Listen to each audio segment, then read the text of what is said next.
bienvenue donc, pour l'événement, pour la présentation du nouveau livre de Madame Bessis. Donc merci Madame Bessis pour avoir accepté notre invitation et merci à la Bibliothèque diocésaine de nous accueillir encore dans un événement dans ce magnifique lieu qui est la chapelle de l'ancienne école des sœurs de Joseph de l'Apparition. Des sœurs de Saint-Joseph de l'Apparition. Donc on est là réunis pour présenter les valeureuses, 5 Tunisiennes dans l'histoire. Je laisse la parole à ma collègue Erna, qui est la présidente de l'association Cartagena, qui va nous parler un peu plus de l'association. Merci beaucoup. Bonjour, bonsoir, marhaba bikum. Je voudrais tout d'abord remercier encore une fois notre partenaire de tous les temps, la Bibliothèque diocésaine de Tunis, Madame Bessis, bien sûr. Merci beaucoup d'avoir accordé ce temps-là pour Cartagena. On va avoir un débat et une présentation et un débat sur le livre. Là, je vois beaucoup de femmes, donc ça promet. Et pas seulement. Je dis beaucoup. Le public, il est varié. Donc, je m'attends à un débat qui sera à la hauteur des femmes tunisiennes. Pour Cartagena, nous sommes une organisation qui s'intéresse à la promotion et la valorisation du patrimoine tunisien et de l'histoire. Nous faisons des rencontres thématiques, soit autour des livres, soit autour des sujets qui sont méconnus dans l'histoire de la Tunisie. Et nous faisons aussi des concours avec notre partenaire aussi, le groupe de Wikimedia Tunisie. Donc on essaye de promouvoir la culture à l'échelle internationale en téléversant des photos, vidéos et tout sur la plateforme Wikimedia Commons et rédiger des articles sur Wikipédia. Quoi d'autre? Donc je vous laisse visiter notre page Facebook et notre compte Twitter Cartagena pour être à jour et pour suivre nos activités. Et je cède la parole à Madame Bessis. Merci beaucoup. Et je remercie d'abord l'association Cartagena de m'avoir invité parce que je trouve que vous faites un boulot formidable et que la Tunisie a besoin aujourd'hui de retrouver les pans perdus de sa mémoire, de retrouver son patrimoine, de le mettre en valeur. C'est une de nos richesses extrêmement importantes et que nous avons intérêt à valoriser. Et ce que je dis me sert de transition pour vous présenter très brièvement ce bouquin que je viens de sortir, puisque j'espère que nous aurons surtout l'occasion d'en parler ensemble et je ne vais pas vous faire un exposé magistral. En fait, ce livre, normalement, a été inspiré au départ par un livre de la grande historienne française Michèle Perrault, qui avait publié aux éditions Elisade 3 portraits de femmes qu'elle avait appelés femmes rebelles, qui étaient 3 portraits de femmes françaises, qui étaient le portrait d'Olympe de Gouges, qui a vécu pendant la Révolution française et qui était une féministe, même si le mot n'existait pas à l'époque. Et vous savez que la Révolution française, toute révolutionnaire qu'elle ait été, n'a pas donné les droits civiques aux femmes, n'a donné aucun droit civique aux femmes, et elle s'était battue puisqu'elle avait rédigé, en réponse à la Déclaration des droits de l'homme et du citoyen, la Déclaration des droits de la femme et de la citoyenne. Ensuite, deuxième personnage dont l'historienne Michèle Perrault a fait le portrait, c'était Flora Tristan, qui était une femme de la moitié du XIXe siècle, moitié française, moitié péruvienne, et qui a été une des premières femmes socialistes françaises qui s'est occupée de la classe ouvrière française, qui est en même temps féministe, mais de la classe ouvrière, qui a dénoncé les inégalités sociales, etc. Et la troisième qu'avait prise Michèle Perrault, c'était George Sand, l'écrivaine George Sand, qui a aussi été un personnage féministe de la fin du XIXe siècle français, la deuxième moitié du XIXe siècle français. Et donc, mon éditrice, l'éditrice Elisabeth Daldo, l'avait envie, et je pense que c'est une très bonne idée, de continuer ce bouquin en faisant une collection femmes autour de la Méditerranée, en fait, tous les pays riverains de la Méditerranée. Et elle m'a demandé de prendre en charge le bouquin sur la Tunisie. J'ai dit oui, un peu bêtement, parce que je ne me rendais pas compte du boulot, du travail que ça représenterait. Donc j'ai dit oui un peu légèrement. Et j'ai commencé à réfléchir sur les portraits de qui j'allais faire. Et je me suis dit et je me suis heurté à une première difficulté très grande, c'est que Michel Perrault, en prenant Olympe de Gouges, Flora Tristan et George Sand, a pris 3 femmes qui ont écrit des centaines et des centaines de pages, et sur qui des centaines et des centaines de pages ont été écrites. Tandis que sur les femmes tunisiennes qui ont compté dans l'histoire de la Tunisie, il n'y a rien, ou presque rien. Et donc, il y a vraiment une pauvreté des sources qui fait que on est devant cette première difficulté. Et donc, je m'étais dit que j'allais choisir 5 femmes en fonction, à mon avis, de ce qu'elles représentaient pour la Tunisie, mais aussi, j'étais bien obligé, en fonction des sources existantes. Tout ça pour vous dire que le choix de ces 5 femmes que j'ai prises a été fonction, d'une part, de leur inscription dans l'histoire tunisienne, et d'autre part, de la possibilité d'écrire sur elles. La possibilité d'écrire sur elles, c'est-à-dire de trouver de la matière. Et troisième questionnement qui a guidé un peu le choix de mes personnes, c'est, au fond, les femmes qui sont parvenues jusqu'à nous. Ce sont des mythes. Pourquoi seules les femmes mythiques qui ont vraiment... Parce que l'histoire, vous savez, ça je vais dire une banalité, l'histoire est écrite par des hommes sur des hommes, en général. Les personnages célèbres, il y a très peu de personnages féminins célèbres dans l'histoire universelle. Hein. Et souvent, d'ailleurs, quand il y en a, elles jouent les mauvais rôles. C'est-à-dire l'intrigante, la mauvaise reine, la méchante. Très souvent. Puis il y a quand même quelques héroïnes positives, bien sûr. Mais c'est pas si courant que ça. Et donc, je me suis aperçue que les femmes qui avaient réussi à traverser les siècles, si je peux dire, à traverser les millénaires, étaient devenues des mythes. Et donc j'ai choisi d'abord ces femmes mythiques en voyant, je me suis posé la question, quels sont les rapports entre l'histoire et le mythe? Et puis, évidemment, il y en avait beaucoup plus que ces 5 dont j'ai fait le portrait. Mais ça a été un des critères de mon choix. Et puis j'ai essayé de traverser les siècles à partir de l'histoire de 5 femmes, et donc, sans ma limite, c'était de ne pas prendre de femmes vivantes. D'abord parce que les femmes vivantes, par définition, ne sont pas encore des mythes, bien entendu, tant mieux pour elles d'ailleurs. Hein. Et donc, je me suis dit, le premier mythe, c'est Elissa Didon. Bon. Donc, première femme que j'ai prise, c'est Elissa Didon. Et puis, j'ai essayé de continuer dans cette trajectoire en disant, bon, les grands mythes féminins de l'histoire de la Tunisie, toujours dans le lointain passé. Je pourrais pu en prendre d'autres, là encore. Dans l'Antiquité, vous avez, par exemple, des femmes qui ont traversé les siècles comme Sainte Perpétue. Évidemment, cette noble de Tébourba, poétesse, qui s'était convertie au christianisme et qui a été martyrisée. Vous avez le monument de Sainte Perpétue et Félicité à Carthage. Hein, voilà. Puis j'ai donc traversé les siècles, et un personnage qui m'a apparu absolument indispensable de traiter, c'est Aïcha Saïd Amanoubé. Aïcha Saïd Amanoubé, parce que c'est la sainte patronne de Tunis, et il est très rare qu'il y ait des femmes qui soient patronnes de ville. C'est rarissime.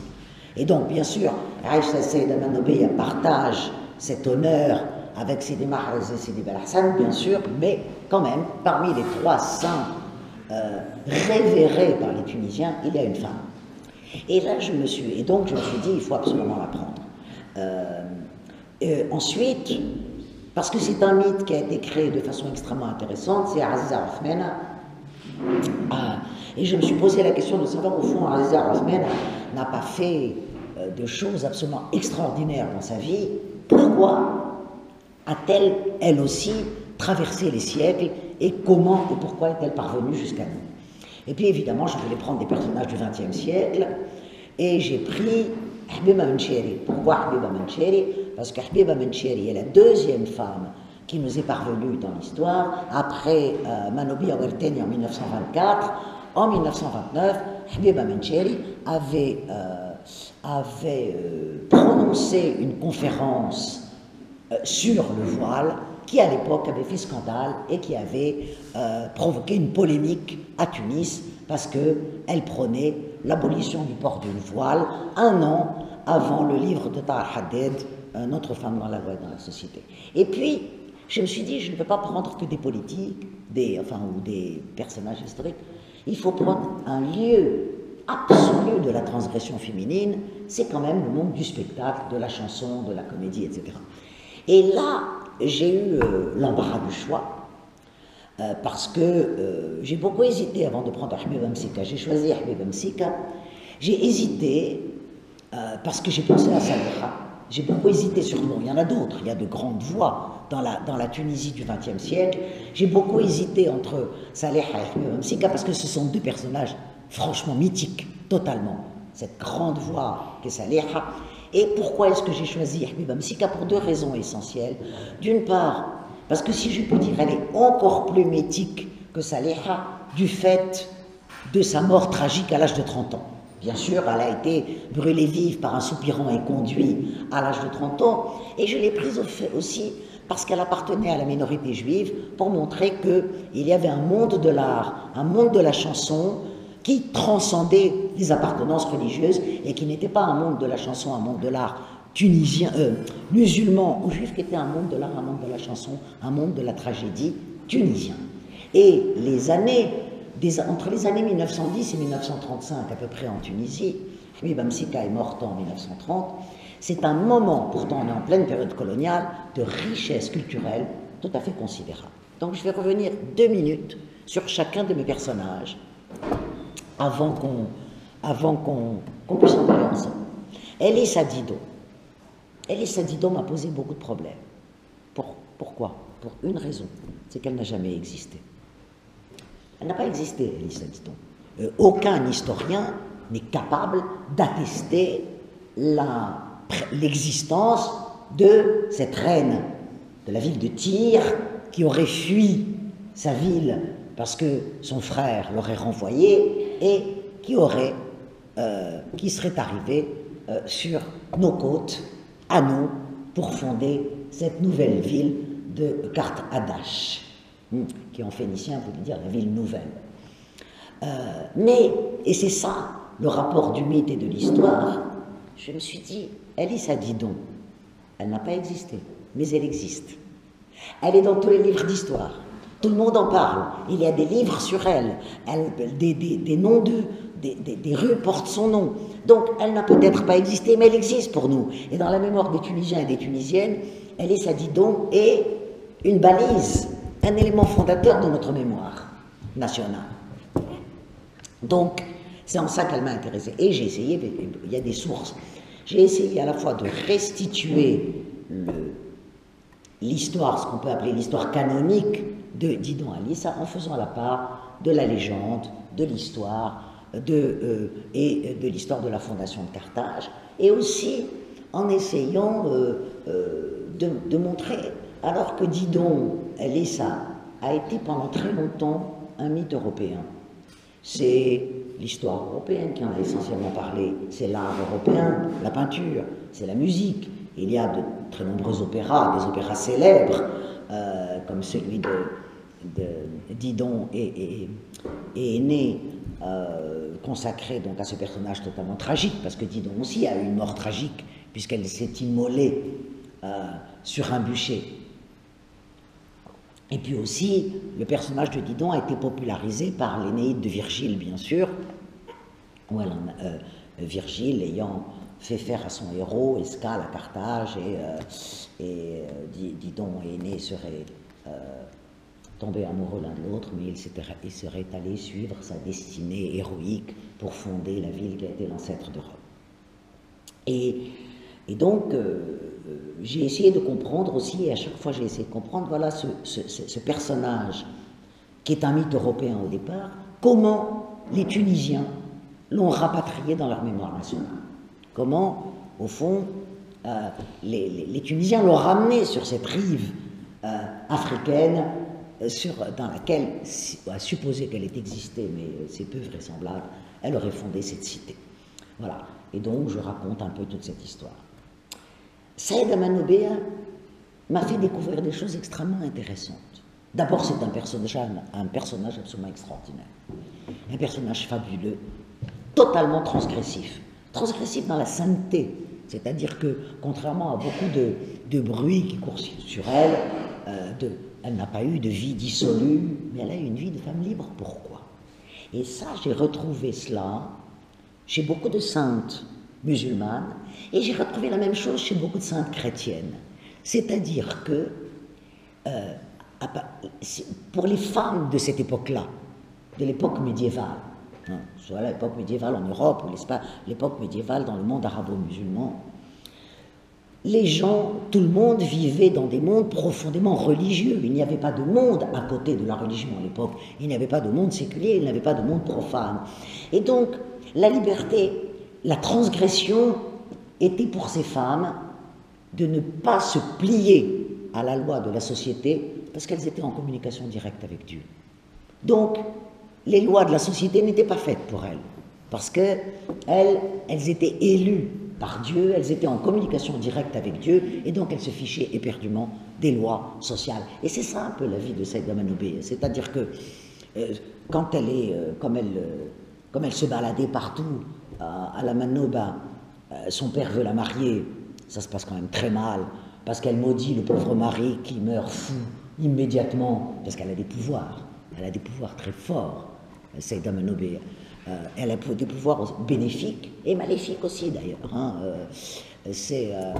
Et donc, elle a une vie tout à fait extraordinaire parce que Aïcha Saïd Amanobéa ne fait pas partie des saintes contemplatives, elle fait partie des saintes actives. Il y a souvent deux catégories de saintes, aussi bien d'ailleurs dans l'islam que dans le christianisme, les saintes plutôt contemplatives, comme par exemple la plus grande sainte de l'islam, la grande sainte Sophie du 8e siècle, qui est Rab al-Adawiya par exemple, mais qui est plus du côté de l'islam contemplatif, de la sainteté contemplative, tandis que Saïd Amanobéa faisait des actions d'abord de bienfaisance, puis évidemment elle avait aussi, comme toutes les saintes, un rapport mystique extrêmement fort. C'est ça la marque du sophisme aussi, c'est cette intensité du rapport avec le divin. Et les manaqib, dans les manaqib de Saïd Amanobéa, il y a des morceaux d'une poésie absolument magnifique. J'en cite quelques-uns, je n'ai pas le temps de les citer tous. Donc voilà en quoi la vie de Saïd Amanobéa est une vie tout à fait passionnante. Et puis dans un moment de l'histoire de la Tunisie, qui est le début de la période hafside, où la Tunisie sort de, si je peux employer un terme beaucoup plus actuel qu'on n'employait pas à l'époque, mais d'une période très intégriste qui est l'époque almohade, qui est une période très intolérante, l'époque almohade, eh bien, à partir des débuts de l'époque hafside, on retrouve un islam plus humain, si je puis dire, et donc dans lequel le soufisme et les confréries reprennent leur place. C'est la grande époque où le Tunis et le Tunisie confréries. On dit, mais les historiens ne sont pas tous d'accord là-dessus, que Saïd Amanobéa a été une des disciples de Sidi Bel Hassan, par exemple. Bon, c'est pas sûr, c'est très discuté par les historiens. Enfin, donc c'est toute cette époque vraiment de prolifération, d'effervescence du soufisme, des confréries à Tunis, etc. Et vraiment, c'est un personnage passionnant. Ensuite, Aziza Othmane, allez, on saute quelques siècles, puisque Aziza Othmane, c'est la première moitié du XVIIe siècle, enfin, elle serait née, si mes souvenirs sont bons, parce que j'ai la flemme de réouvrir le livre, vers 1600... C'est la petite fille de Othman Day. Voilà. C'est la petite fille de Othman Day, donc c'est une princesse mouradite, dont aimée, c'est une princesse mouradite, son père aurait épousé une Tunisienne, donc elle est moitié turque, moitié tunisienne. À l'époque, vous savez que la dynastie mouradite est une dynastie turque, bien sûr, et c'est le début donc de la dynastie mouradite, Aziza Othmana. Les historiens pensent qu'elle est tunisienne parce que le prénom de Aziza n'est pas un prénom turc, c'est un prénom très local, et donc ça prouverait entre autres que sa mère est tunisienne. Et Aziza Othmana a été élevée à la cour, bien entendu. Elle reçoit une éducation de princesse ottomane, ce qu'était la cour des bey mouradites. Elle reçoit une éducation de princesse ottomane. On dit qu'elle était très belle. D'ailleurs, c'est marrant, toutes ces femmes sont très belles. Les mythes en font des femmes très belles. Alice a été, paraît-il, personne n'a conservé de portrait d'elle. Hein. Le portrait qu'il y a sur la couverture du livre, c'est une mosaïque qui a été faite des siècles et des siècles plus tard. On n'a aucun portrait, surtout si elle n'a pas existé, c'est normal. Saïda Manobéa non plus, Aziza Othmana non plus, mais l'histoire nous dit qu'elle était très belle, intelligente, qu'elle avait reçu de l'instruction, et que même, elle avait, et que dès son adolescence, elle était très pieuse. Elle était très pieuse, elle avait une bonne connaissance du Coran, très pieuse, et que très vite, elle a fait la charité. Elle a fait la charité. Mais bon, quand on regarde les chroniques de l'époque mouradite, il n'y a aucune mention de Aziza Othmana. Il n'y a pas de mention de Aziza Othmana. Et les seules mentions que l'on a de Aziza Othmana, elle avait une fortune absolument colossale. C'est vrai que les bey mouradites s'étaient abondamment servis sur les populations et s'étaient constitué un patrimoine foncier considérable. Et donc, la trace la plus matérielle dans l'histoire de Aziza Othmana, c'est l'Ihbas Aziza Othmana, parce qu'elle a donné tous ces biens fonciers qui constituaient quelque chose comme 80 000 hectares. Enfin, c'était absolument considérable dans le Sahel, dans la région de Sfax essentiellement, aux œuvres de charité. Et en fait, elle a donné tout ce qu'elle avait aux œuvres de charité. On n'en sait pas tellement plus. On n'en sait pas tellement plus. Et il se trouve, et c'est ça que j'ai trouvé très intéressant, puisque comme je vous le disais, j'essaye de travailler à la fois sur la construction de l'histoire, comment on construit des personnages historiques. Au fond, Aziza Othmana a été exhumée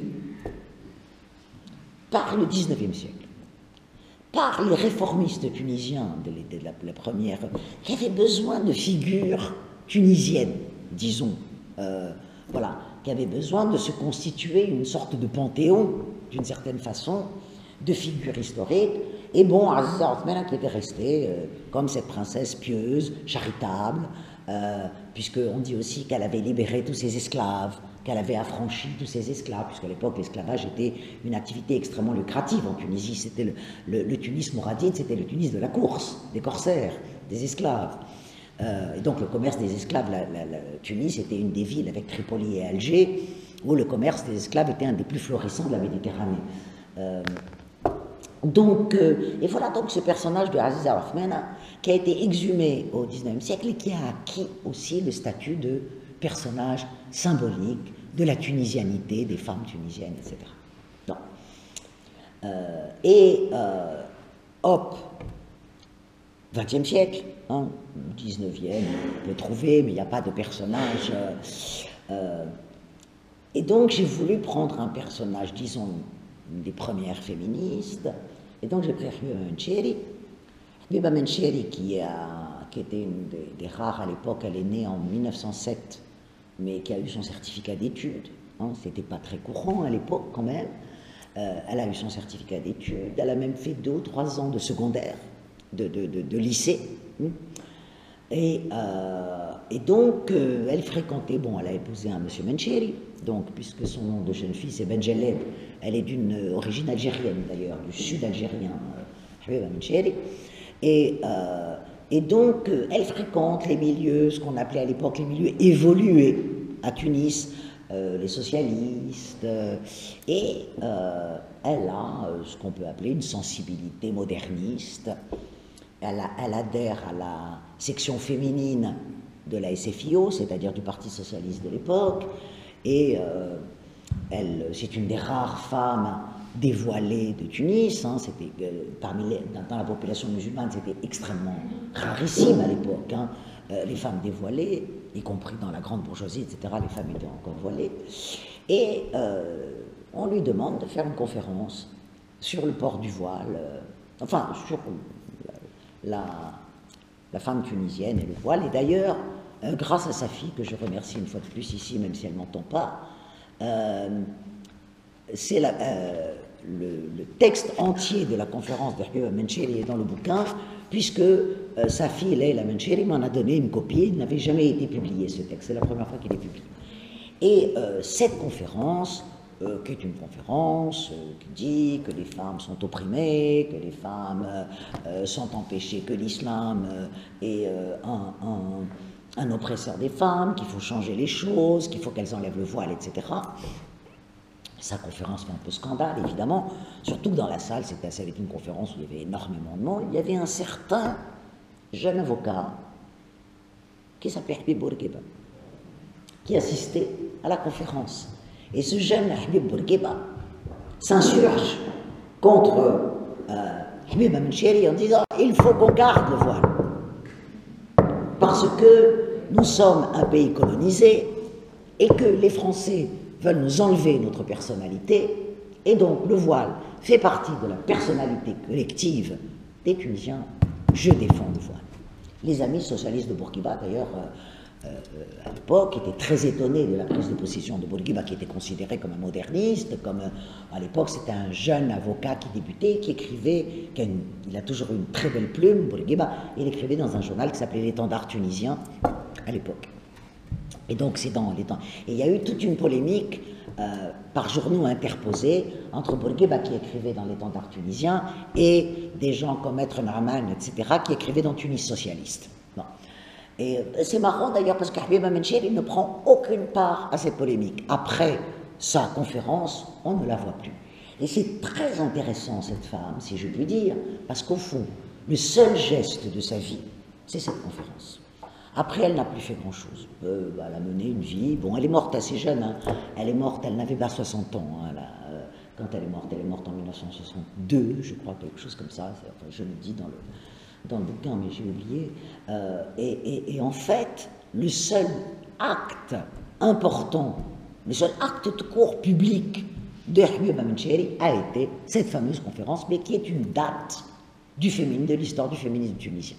En fait, c'est un mythe qui se résume à une date, pourrait-on dire. Et ensuite, la dernière de mes 5 Tunisiennes dans l'histoire, c'est Habiba Msika. Habiba Msika est un personnage extrêmement intéressant, elle aussi très transgressif, mais c'est normal, le monde de la chanson, du spectacle, etc., sont des mondes de la transgression féminine par définition même, bien sûr.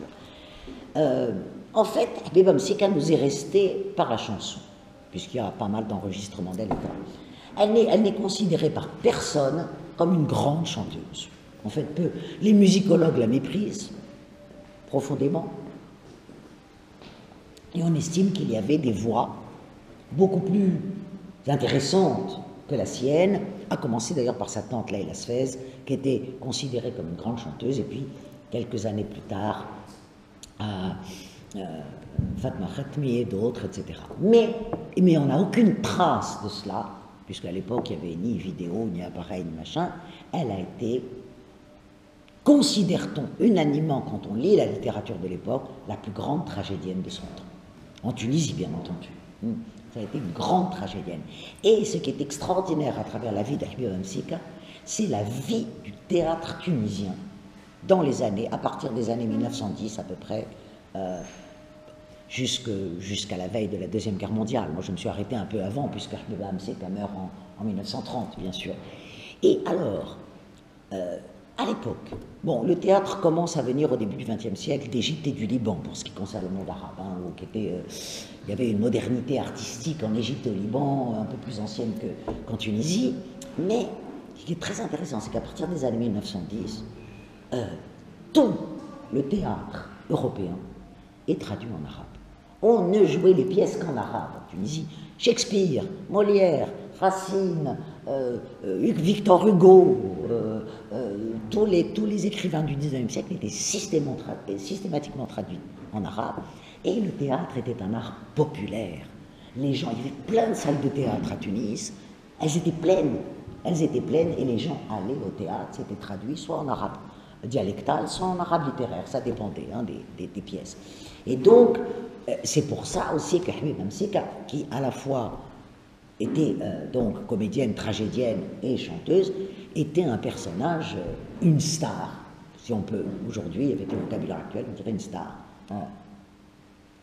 Et elle a été dans toutes les troupes de théâtre qui ont compté à l'époque. Elle ne jouait qu'en arabe, hein, et elle ne chantait qu'en arabe d'ailleurs. Hein, elle n'a jamais ni joué ni chanté en français. Elle avait même, parce qu'elle est issue d'un milieu très populaire, elle est issue de la Hara. Habiba Msika, elle est originaire de la Hara, elle n'a jamais renié d'ailleurs ses origines très populaires. Et les juifs des milieux populaires en Tunisie avaient un accent, qui faisait qu'il y a certaines consonnes qui étaient confondues. Par exemple, dans les milieux populaires, les juifs confondent le sin et le shin. Bon, et quand on voulait se moquer des juifs, on disait oui, ils disent khamshamé ou khamsha khamshi. Voilà. Donc, voilà. Et donc, c'était un homme qui a beaucoup compté dans le théâtre tunisien, qui est Mohamed Bourguiba, le frère aîné de Habib Bourguiba, qui était un homme de théâtre, qui a créé des troupes de théâtre, qui a joué, etc., qui lui a donné des leçons pour qu'elle perde son accent juif et qu'elle puisse jouer dans le...